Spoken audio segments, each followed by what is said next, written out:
So one of the most common challenges that a writer faces is finding the time to write.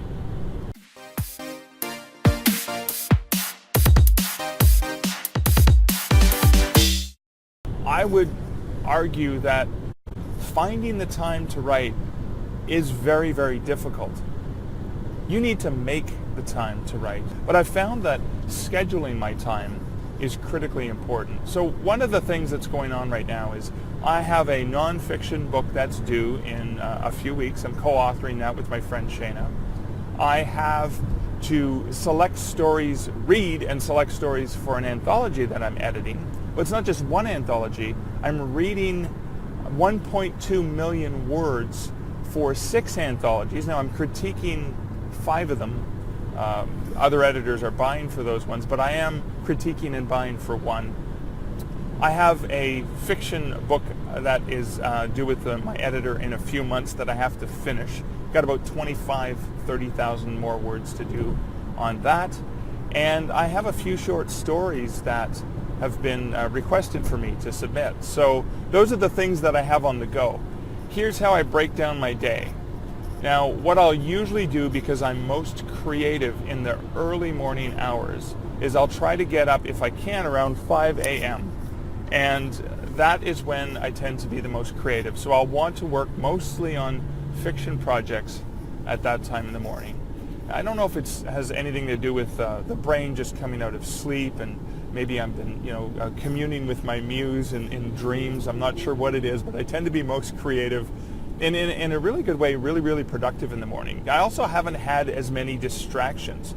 I haven't been watching the news. I haven't been getting frustrated with the stuff that I see on social media. I haven't been getting excited with things that I've heard from listening to podcasts or checking out my Twitter feed or anything like that.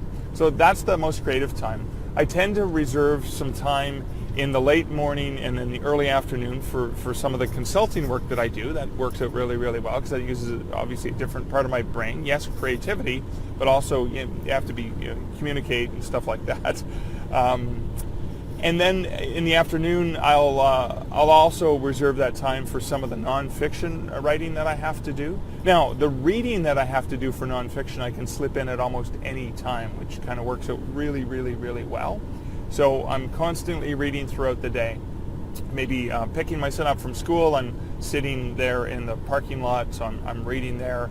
I'm putting the coffee on in the morning. I'm standing there for 3 to 5 minutes while I'm waiting for that to brew, or I'm waiting, I've let the dogs out into the backyard and I'm just kind of standing waiting for them to kind of scoot around the yard. Indiana, for example, I describe him as an old lady picking melons at the market when he's looking for a really, really good spot to pee. So it takes him a long, long time, but I can still get in 2 or 3 or 4 minutes of reading at those times a day.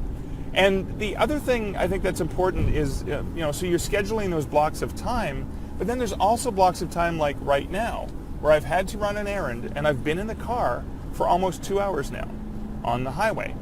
Now, I don't dictate the way some writers dictate, and I'm still going to practice and learn that, because I think that could be an amazing opportunity where I can actually get more stuff done. Now, I don't dictate my fiction or nonfiction in any specific way, but I do sometimes dictate ideas that I will either auto-email myself using the handy iPhone for hands-free, or I might even just record a quick audio clip that I can listen to later, or I can record a video like this one if I'm so inclined to want to see the background while I'm driving.